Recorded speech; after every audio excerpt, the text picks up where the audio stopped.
দেখো আমার দুই বউ, দেখেছো? জয়া বিজয়া। এই দেখো শাক কুটছে, একজনা কুটছে লাউ শাক। বলো বাপ্পা।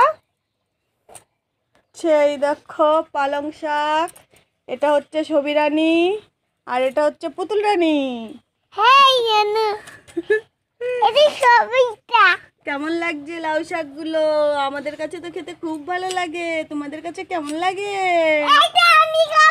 তুমি কি খাবা? এই দেখো উনি ঘুম থেকে উঠেছে। এরকম করে দাও বন্ধুদের। বন্ধুরা ভালো লাগলে কি করবে?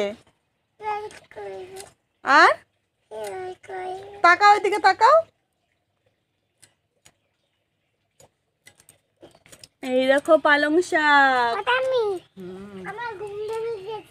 ঘুম ভেঙে গেছে? হ্যাঁ রে, এখন কি হবে? রাত্রে খেয়েছ? বলো এখন কি হবে? ঘুম তো ভেঙে গেছে। ঘুমের কি করে চড়া দিতে হবে? টাটা করে দাও বন্ধুদের, টাটা করে দাও বাবা।